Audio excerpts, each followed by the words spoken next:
gather around. It's time for the show to begin. Ladies and gentlemen, this is... Hey everyone, my name is Jason. Hi friends, it's Desiree Josen. Alright, there were so many matches this year that were just too much. So this won't be a shocker because we've had a handful of really awesome matches that we just can't stop talking about. How many times have these guys fought? It's been quite a bit. I've been saying this all year. They're just so great to watch. We saw the heel turn coming, and then when it happened, nice and bloody, both dramatic and beautiful. You are now entering the ring with Chutes and Ladders podcast. Here are your hosts, Desiree and Jason. Chutes and Ladders, AEW Dynasty review. What's going on, everyone? My name is Jason. Hi friends, it's Desiree Josen. Alright, we got dream matches, title fights, and chaos all over. We're breaking it all down. Des, what are your initial thoughts? Hey, you know what? They added a few more matches to our surprise. But you know what? It wasn't terrible. At least that's what we've been reading. So, yeah. I mean, sounds like they did a pretty damn good job. Absolutely. And we'll kick things off with the Young Bucks versus Takeshita and Okada. We start off pretty hot. Des, did this feel like a show stealer that we were expecting? What are your thoughts and grade? You know what? This one was more of an entertainment kind of match, and it's not what I expected to be one of it. I mean, I guess you could call it a showstopper just because, they are good. I'm not a fan of the Young Bucks, but the other, with Takeshita and Okada, I love these two together. And what I love even more is that they're in a tag, and then they, in between punches towards the Young Bucks, they want to jump on each other. That is the funny part. And then at one point they were both in sharpshooters and then hitting each other in the face trying to make sure no one tapped out. So that was more of like a comedy relief kind of thing. So you know what, props to them for making it fun. Too bad that they lost, but I would give it an A match just for such a good start. Yeah, I'm actually with you. I think they started things off right. I actually like Takeshita and Okada as a tag. For them to go against the Young Bucks, it's kind of cool. It's also kind of cool to see like a different team. So, yeah, you know what? I'll go ahead and give it an A as well. I thought this was a good way to start. Yeah. All right, now we got Chris Jericho versus Ricochet. Des, was this a right call? This is definitely an interesting matchup. Well, I never really expected to see Jericho's return and his match be with Ricochet. I'll tell you that. That was very random. And also it was a surprise for Chris Jericho to be back because there were rumors that his contract was up and we were planning on seeing him at Rumble and other things. So we had other plans for Jericho, but of course he came back and, he's in Canada, so he got a warm welcome. So that was fun. And he made fun of Ricochet being bald. So, he can never get, he's never going to run from it. But besides that, like I said, it was kind of like a different opponent than I expected him to have. But, it wasn't terrible. I was expecting Jericho to win, to be honest. But yeah, Ricochet pulled out the win and it was okay. It wasn't anything stellar, but glad to have him back in the ring. So I'll give it like a B minus. Okay. Yeah. I'll give it a B just because I actually like the skill sets of both guys. Obviously Jericho is one of the greatest of all time. Yeah. To be honest with you, when I see Jericho at this point, I'm like, just go back to WWE. I got to be honest with you. That's my hot take because I don't know what he's doing there. He's putting over Ricochet, which is kind of cool because, Ricochet kind of needs it. But I got to be honest, at this point in his career, I don't see anything else for him to do there. I think it would be awesome for him to have one last run WWE, let him go out on top. Obviously, he's going to be in the Hall of Fame and all that kind of good stuff. But, yeah, this match, this wasn't a knock on the match. But when I see him on AEW, I just don't see the point. I agree. So, yeah, hopefully he can go back to WWE sooner rather than later. Mm-hmm. All right, now we're going to go to Darby Allin versus Andrade. This one had violence written all over it. Des, did it deliver? Yeah. This was one of the matches I wasn't too excited about, just because it was like if Darby won, he got a title match, and if he didn't, He didn't. So I mean, those big stipulations. But yeah, I mean, it's fun to watch them. Darby is always like a daredevil and crazy and jumping everywhere. They even, were in the crowd at one point fighting. Andrade found his lady of the night and got his selfie with her. And so, I mean, it's fun. Though it wasn't a terrible match, but it wasn't my match of the night. So I'll give it like a B. Yeah, B's a fair grade. I'm kind of with you. I don't know. I kind of just feel like I mean, we've seen the match before, so I don't know why you'd put it on again. That's just kind of my take. I didn't understand why you would do that. I think in general, when it comes to booking, you can't just do the same matches over and over again and expect, the crowd to kind of roll with you on that front. So, yeah, it was okay. I'll give it a B, but yeah, I kind of wish, like, they actually give both these guys some real storylines. Same. All right, now we're going to the World Tag Team Championship match. FTR versus Adam Copeland and Christian Cage. This is storytelling right here. Des, did the nostalgia hit, or did this feel forced? Yeah, I think it was great to watch both teams that have such a history together with each other. And it's always nice to see Edge and Christian, or Cope and Cage, together. And, we were rooting for them to win, but unfortunately they lost to FTR. And I feel like, a lot of the audience was kind of let down too, because they really thought that they were going to win too. But, it is what it is. But there was, towards the end, Christian had a steel chair. And then after Adam Copeland was pinned, we, for a second, thought he was going to turn and go back to being a bad boy. But he didn't. So that was always a fun thing to watch at the very end, like what's going to happen next. But, yeah, it was nostalgic. It's great to see, them in the ring together. So maybe next time. So I'll give it like a B+. Okay, I'll give it a B, and I'm sorry, I'm going to say this again. When I see Copeland and Cage, I'm like, go back to WWE. That's, again, it's one of those things. Listen, this is not a bad match, but if you're going to put them in a tag team together, don't you want them in the record books as having the tag titles? I didn't understand why you wouldn't. I mean, even if it was for one night and they have them lose the titles the next live event, go ahead and do that. But otherwise, I don't see the point. Yeah, you're putting FTR over, but they're already over. So what was the point of that? So this was kind of the miss of the night for me. And I was really expecting for Cope and Cage to kind of get the win, really get the crowd just kind of behind it. Because, listen, let's be honest, they've established themselves while they're in WWE, which is why people are following them now to this day. They didn't capitalize on it. I don't get it. So, this is the miss of the night. I'll give it a B- just because I like everyone, but they should have done more. That was, I feel like this is like a running theme of the night, was just they missed the ball a couple of times. Yep. Okay, speaking of missing the ball, we had the TNT Casino Gauntlet match.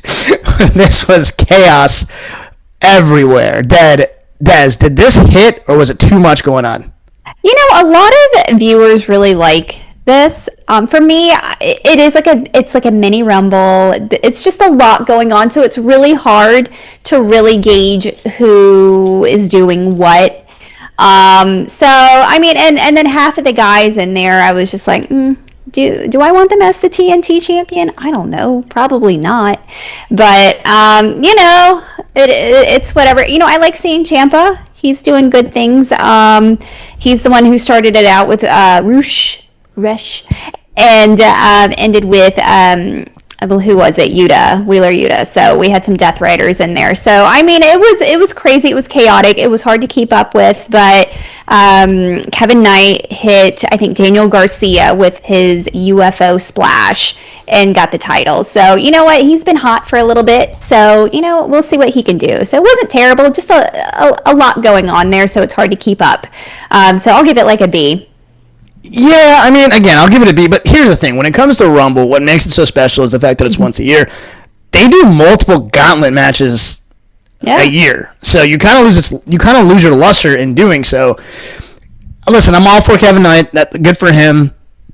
There really was a lot going on. It was kind of hard. If this was 2 times a year, I can kind of see it, but it was a lot. Again, I like the performers and such like that. I thought they put on a good show, but yeah, ultimately, I kind of think that I don't know. I just kind of wish that there was just like just a regular TNT match. I think that would have done more justice to Kevin Knight. So I agree, and I get that they're trying to get their talent out there on TV and on these pay-per-views, but I feel like there's a different way of doing it. I don't know. Yeah, I'm with you on that. All right, now let's take a look at Tekla versus Jamie Hayter. You called this one, Des. Mm-hmm. Des, did this live up to the division's momentum? Yeah, this wasn't my favorite match either. But I mean, I expected Tekla to retain. I like Jamie Hayter. I'm a big fan, and the crowd was too. They were chanting for her.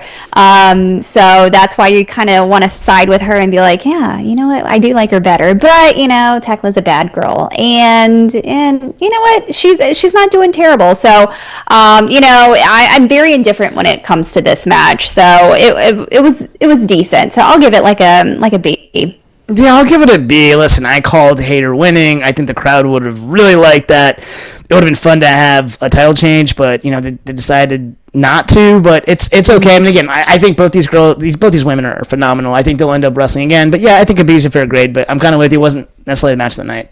Yeah. All right, now let's talk about Mox versus Will Ospreay. This was a main event for sure. This was insane, and it definitely had a couple highlight reels. Des, did this live up to the hype? Yes and no, just because of the ending, and that's why. Because that's exactly what I was thinking. That's what it was. You can't go wrong with Will Ospreay and Jon Moxley. I love these two. I love them both separately in the ring. I think they are fantastic performers and storytellers. But I think with Will being out for 6 months for his injury, and then this is a title match, you would expect this is his time to shine, knowing that he hasn't held one since he's been signed to AEW. So we're like, okay, let's put the belt on him. This is his time to shine. And you know what? He sold us in the beginning because he took a lot of control with Mox. And then, obviously with his neck injury and his history with that, Mox took full advantage of it and put him, that neck right through the steel stairs. And then he got up and then took some more and then got pinned. So, if the ending was different, I would say this was an amazing match. I mean, it still was. I'm not going to discredit them, but I just wish the ending was different. So, yeah. Everything I will echo. Yeah, listen, it was a great match. There was a lot of highlight reels, like I said, previously. But we were all hoping for Ospreay to win. The only way I could see this paying off is if they have like a series and maybe Ospreay wins at the next pay-per-view. That's the only thing I think of. It's time to give him a title. You do not want to delay these type of things. Every wrestler is one injury away from being on the shelf for quite some time. It just happened to Ospreay. Do not make that mistake. Yeah. I will still give this an A- just because of how great it was. But I mean, actually, what's your grade? Yeah, I was still gonna give him an A just because I enjoyed it. I just didn't agree with the ending. Same here. I could have been better, but it's okay. Next time. Yeah. All right, now to something that's just intriguing to me: the Trios Championship, the Conglomeration versus the Dogs. Des, what are your quick thoughts on this? I don't. I'm gonna be really honest. I don't care.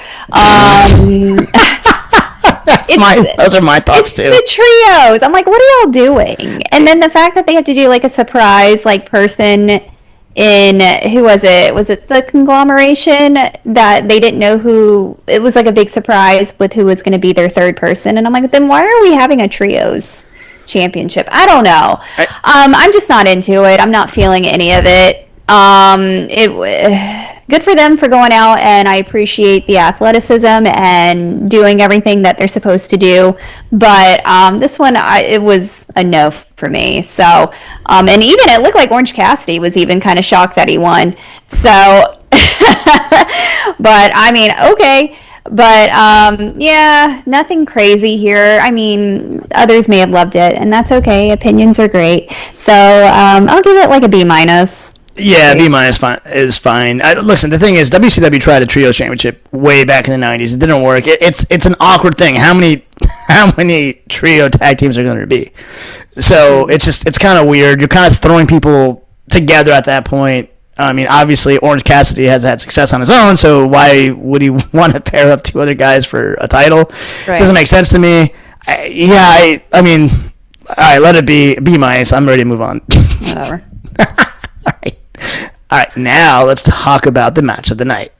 MJF versus Kenny Omega.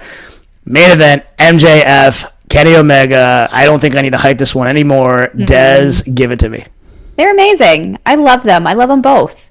And I felt like this was a perfect matchup, and it's just like the battle of like the ego right there with MJF. But what I loved was their entrances and how, MJF is the devil rising from the bottom and on his throne and just loving to being just the biggest asshole that he can. And then Kenny playing off as, the god of wrestling. So, good versus evil. So they played into it. And what's so funny too is Kenny went to go shake his hand in the very beginning for good sportsmanship. And what does MJF do? He face palms him and says, come on, let's go. So, he's just dirty and it was good. They countered each other really well. It kept us on our toes, very close counts. So I enjoyed it. But of course, MJF is going to win dirty like always, and as he should, because I, wanted him to retain. So yeah, I'm going to give this an A match. 100% an A. Definitely one of the best matches of the year. These guys are great. This isn't the last time they're going to headline a pay-per-view. They may even headline the next pay-per-view. So, but yeah, everything's great. I mean, like, there were so many fun spots, just like you said. The theatrics are fun, too. So, that's like another added element anytime you see MJF. But, yeah, overall, just loved it. Yeah. All right, Des. Now it's time for Fast Count Dynasty style. Okay. All right. So, match of the night. I'm going to go with MJF and Kenny Omega. Same. All right. Wrestler of the night. I'm glad he's back, Will Ospreay. Love it. Biggest surprise of the night. Young Bucks and Takeshita and Okada putting on a show. Okay. All right. Now, for the next 4 questions, you either have to say the word hit or miss. Okay. Young Bucks match. I can't believe I'm saying this. Hit. Oh, okay. Jericho match. Miss. The women's title. You know what? Miss. And the main event. Hit. Love it. So you crushed it. And now we're moving on to final thoughts. Des, when it's all said and done, what are your final thoughts on Dynasty? I think it was okay. It wasn't their best, and that's okay because we have the entire year. But you know what? Still quality guys, quality matches. They're getting better with how many they're adding. How many was on the main card? 8 matches? Rather than 12 to 15. So it's they're getting there. Still, let's lower it a little bit more, but I see the attempt there. But overall, we had some ups and downs, but they took us on a ride, so it wasn't that terrible. So it was good, decent. I'll give it a B. Yeah, B's a fair grade. My final thoughts are this, and I genuinely mean this. They went without a pay-per-view in January and February, which I thought I didn't have a problem with that. I think if they were smart, I think they should have 6 pay-per-views a year. And they should avoid WWE's major pay-per-views.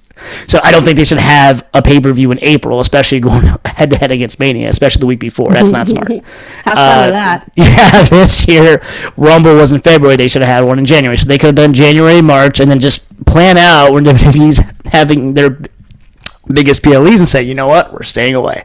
That's what I genuinely think. But obviously, money's money. But I definitely think if you would increase the quality, I think people would be more on board. Agreed. All right, that actually wraps up this episode. What are your thoughts on Dynasty? Please shoot us a DM at the Shoots and Ladders. Like always, please like, share, and subscribe, both on YouTube and Spotify. Once again, my name is Jason. I'm Desiree Josen. All right. Until next time, have a blessed day and a blessed week. Have a great week. Bye, friends. This has been Chutes and Ladders. Follow us for more content.